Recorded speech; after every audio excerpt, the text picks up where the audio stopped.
wọ́n sọ pé bẹ́ẹ̀ bá rí èèyàn kan tí bá ń pè rẹ̀ ní mufti kìnìkan alábùkù ni o kódà tún ọmọ Ìbàdàn kan náà tó tún ègé àwọn ọmọ Ìbàdàn tó wọ́n ègé sí wọn inú ilé iná ti wá ṣe dàrú lánàá tí a máa fi mufti tó ní sàtífíkẹ́tì tíjọba yàn tí àwọn àlùfáà yàn ẹni tá a yàn lílé ìta tẹ́ndà fún yín tó ń kọ́mẹ́ǹtì mufti Agége ìbéèrè mi sí ọ ni wípé ǹjẹ́ Agége ni wọ́n ti wúyè mufti lánàá yàrá Rabita gbogbo wọn pátá náà ni wọ́n bẹ̀ẹ̀ yẹn lánàá gbogbo wọn pátá ni wọ́n gbé ọ̀pá àṣẹ mufti lé Sheikh Fadila Sheikh Abdul Rasaq wọ́n gbélé wọn lọ́wọ́ pé ẹ máa jẹ́ mufti wa lọ. Muhammad Habibullah Adam Abdullahi Ìlọrin agbógunmọ́tì ọlọ́mọ mọ́pá bàbá fún wa báyìí fa èyí ló bá mọ́ wọn kí bàbá wa Fadila Sheikh Abdul Rasaq tí wọ́n jẹ́ mufti gbogbo ilẹ̀ Yorùbá pátápátá. Bàbá Sheikh Abdul Rasaq ẹ dákun ẹ bá ń share live ẹ jọ̀ọ́ ẹ dákun ẹ bá share live gbogbo ẹ̀yin olóye tẹ́ ń wọlé ẹ bá share live nǹkan kò ní ṣe alibarika al-Qur'an tí wọ́n jẹ́ mufti gbogbo ilẹ̀ ibi tí wọ́n ti ń sọ Yorùbá nílùú Nàìjíríà yìí gbogbo ààyè tí wọ́n ti ń sọ Yorùbá pátápátá ìlú tí wọ́n ti ń sọ Yorùbá pátápátá mufti wọn ni wọ́n yàn lánàá. bí Rabita bá ti sọ̀rọ̀ kò sáfà mẹ́ma torí pé tíjọba bá sọ̀rọ̀ tó bá jẹ́ pé tó ìjọba sọ ni òdodo ọ̀rọ̀ ni wọ́n fi ń pe ìjọba ní authority èyí tíjọba bá sọ ni náà ní oníkálukú òbí làábà ìdí pẹ̀lú. Àkọ́kọ́ ni pé ní àná yẹn mo kí bàbá wa mufti mo kọ́kọ́ kí wọn kú oríire náà a post wọn lánàá ìdí tó fa fídíò eléyìí lẹ́ni tí ń congratulate wọn àwa ń ra àwọn kọ́mẹ́ǹtì kan ṣé wàá ráwọn tí wọ́n ń kọ́mẹ́ǹtì yẹn àwa tó àti wo profile wọn ayé pé àwọn tí wọ́n jẹ́ nǹkan kan nù ayé àmọ́ tó nírọ́ bá ń parọ́ tó bá pẹ́ tí bá ti ń pa irọ́ bí ẹni tí òdodo ọ̀rọ̀ bá ń bẹ lọ́wọ́ rẹ̀ tó bá dákẹ́ irọ́ tí ń pa ni yóò padà wá di ẹni tí ń sọ òdodo lójú àwọn ẹni tọ́rọ̀ yẹn ò tó tí wọ́n mọ bọ́rọ̀ yẹn ṣe lọ. àwọn àga comment mufti ilẹ̀ Yorùbá kọ́ o mufti Agége ni mufti Markaz ni rí i pé gbogbo ẹni bá ń comment pé mufti Agége ẹni bá ń comment pé mufti Markaz ẹ máa wúrú ẹni bẹ́ẹ̀ pé ọlọ́pọlọ dúdú bẹ́ẹ̀ ọlọ́pọlọ dúdú ẹni tọ́pọlọ rẹ̀ dàrú ẹni tọ́pọlọ rẹ̀ ò pé ẹni tí wọ́n prógámù àìgbọ́n sí làákàyè rẹ̀ ẹni tó yẹ pé àwọn mọ̀lẹ́bí rẹ̀ náà wòkù aláwòkù ẹ̀yẹ́ kí ló ní aláwòkù aláwòkù tiẹ̀ ti lọ báwọn. bí ẹ bá rí kọ́mẹ́ǹtì kan tí wọ́n ń dúró nídùú pé kọ́mẹ́ǹtì yìí o lè ń kọ́ pé mufti Agége ni o ẹ mọ̀ pé aláwòkù ẹ̀ dálé yẹn ẹ kọ́kọ́ bá ń bèrè pé níbo ni Rabita wà àkójọpọ̀ gbogbo àwọn àfáà ilẹ̀ Yorùbá níbo ni wọ́n ti máa ń ṣe mítìn níbo ni headquarter wọn wà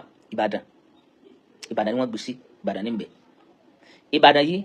náà ni wọ́n ti lọ wúyè yẹn lánàá vice governor síbẹ̀ ẹ̀kọ́ ni wọ́n bẹ níkàlẹ̀ àwọn ẹni tó túmọ̀ sí pé mufti yẹn mufti tí ìjọba recommend ni èyí ò tiẹ̀ nídìí tí wọ́n recognize mi ò tiẹ̀ nídìí àti máa wọnú àwọn ọ̀rọ̀ yẹn deeply mọ́ tí ò bá ti tẹ́ ẹ lọ́rùn ìwọ lọ jẹ mufti ibì kan pé ààrẹ mufti ibì kan kán wá drag ẹ lọlé ẹjọ́ àbí kí wọ́n drag ẹ lọ sọ́dọ̀ ìjọba kí wọ́n wá béèrè certificate ẹ àwọn àwọn ni wọ́n fún tí a máa fi mufti tó ní certificate tíjọba yàn tí àwọn àlùfáà yàn ẹni tá a yàn lílé ìta tẹ́ndà fún yín torí ìjọba ò lágbára tí bá yàn kankan ẹ̀yin àlùfáà lẹ́yìn ara yín ẹ̀dẹ̀ sọ níta ẹni tá a fọ́ sí lélẹ́yìí ẹ wá pé gbogbo àwọn àlùfáà ilẹ̀ Yorùbá àwọn bàbá àlùbáríkà àwọn tí wọ́n gbádùn ni o gbogbo wọn ni wọ́n ń bẹ lórí ìdòkú lánàá yẹn yàtọ̀ sí àwọn ẹni tí àlàáfíà pọ̀ lára wọn lẹ́nu àwọn àgbàlagbà dáadáa wọn ni àbí kí n sọ pé tàlàáfíà mẹ́hẹ̀ díẹ̀ Ọlọ́run bá jogún àlàáfíà fún wọn tí wọ́n lè rí bí wá sí ìdòkú yẹn lánàá gbogbo wọn ni wọ́n bẹ́ẹ̀ mufti ìwọ tí àìgbọ́n dẹ̀ làm tó ń kọ́mẹ́ǹtì mufti Agége ìbéèrè mi sí ọ ni wípé ǹjẹ́ Agége ni wọ́n ti wúyè mufti lánàá ǹjẹ́ Agége ni àkọ́kọ́ náà ni pé wọ́n sọ pé mufti Rabita tá fẹ́ wúyè o wọ́n tó wà pé ní gbogbo àwọn tí wọ́n wá ń jẹ́ Rabita àwọn tí wọ́n ń jẹ́ Rabita jẹ́ kí n pè bá àbá ṣe wọ́n pè àwọn tí wọ́n ń jẹ́ Rabita àbá ṣe wọ́n pè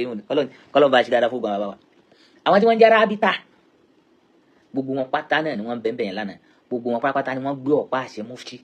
lé Sheikh Abdul Rasaq wọ́n gbélé wọn lọ́wọ́ pé ẹ máa jẹ́ mufti wa lọ lóòótọ́ Ọlọ́run ló kọ́kọ́ yàn yín sípò kí Ọlọ́run ló yàn yín sípò àmọ́ àwa náà support ẹ̀ torí pé tọ́lọ́run ọba bá yàn sípò èèyàn ò kí bá lọ́yà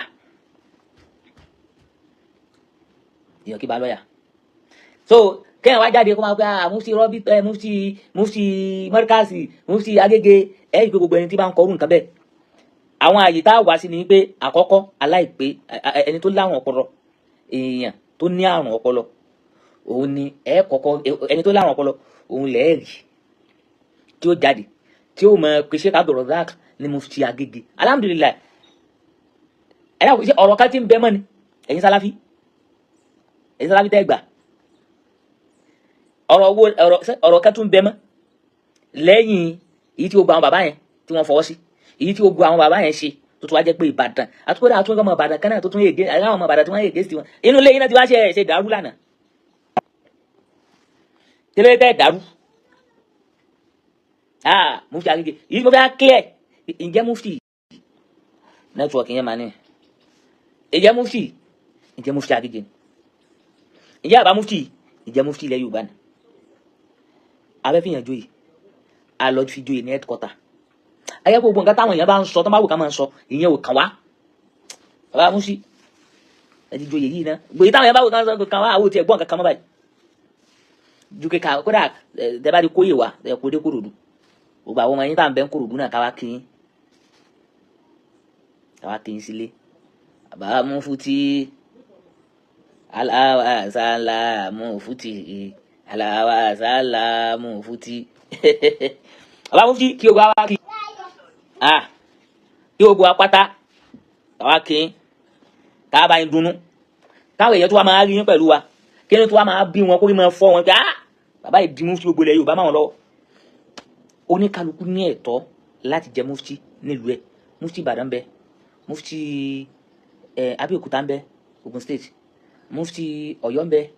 mufti Ìlọrin bẹ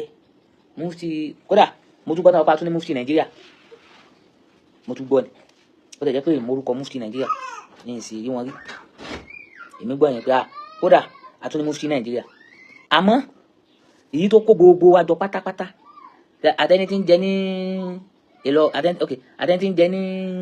Abẹ́òkúta àtẹni tí ń jẹ ní Ifẹ̀ àtẹni tí ń jẹ lọ́ṣun àtẹni tí ń jẹ ní mufti tí mufti Iléṣà bá ń bẹ o àtẹni tí ń jẹ lóṣogbo tí mufti Òṣogbo bá ń bẹ o yìí mọ o èmi ń sọ tèmi ní oyin mi bá mufti ń bẹ lóṣogbo o but ó yẹ kó wà àmọ́ ìmọ̀ àti mufti tó bá ń bẹ ní kinní kan àti kinní kan àti kinní kan àti kinní àlọ́ ọ̀gá gbogbo mufti gbogbo ilẹ̀ Yorùbá pátápátá ike ilẹ̀ ike Yorùbá lẹ̀ ń sọ ok mufti yín lélẹ̀ ok ṣé ilẹ̀ Yorùbá lẹ̀ yín náà sọ ok mufti yín lélẹ̀ ok yín náà ẹ̀ tún ti ń sọ Yorùbá mufti yín lélẹ̀ ìlú yẹn yín náà máa ń sọ Yorùbá bẹ́ẹ̀ mufti Yorùbá yín lélẹ̀ Starboy apẹ̀yìnpẹ̀yìn sí ẹ̀mbínú sí wa ni mufti gbogbo yín pátá àtẹ̀tí tí ń sọ Yorùbá tẹ́bátà tí ń sọ Yorùbá ọ̀rọ̀ mufti yóò kì í ṣèjà ìwọ tí wọn náà bá ní o ní kinní kan tó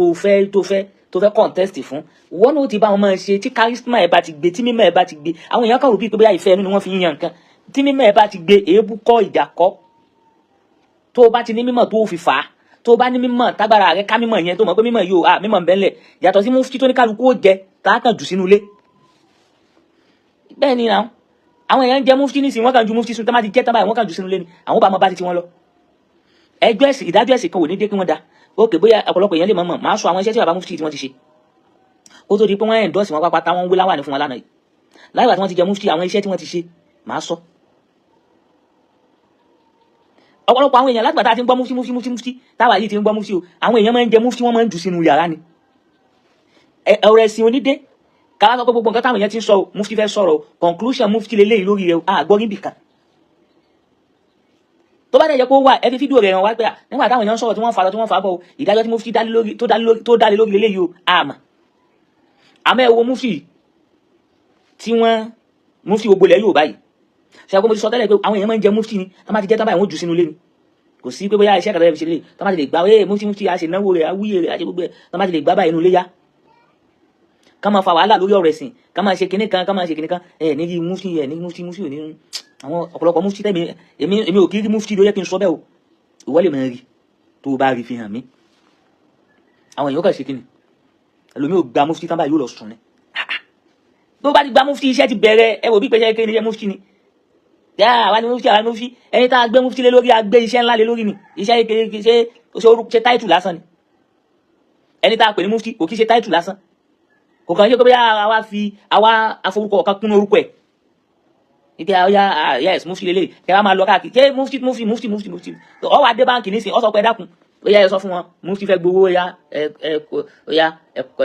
fún mi $100,000 lórúkọ mufti àwọn ní wàá sáyé mufti ni ẹ fáwọn olówó ṣé kí mọ́mọ́ tọ́ yìí bèdè aláwọ̀sálà rárá náà ìdí nǹkọ́ ìyá kan bí mi lánàá àbíjẹta ó ní kí mufti tí àwọn òye táwọn èèyàn jẹ nínú ẹ̀sìn yìí ṣé wọ́n tí ìjọba tiẹ̀ máa ń fún wọn lówó ẹ̀ mo ní níbo láìsí bá wà ní Saudi àwọn ni wọ́n tún máa náwó ara wọn àwọn ni wọ́n tún máa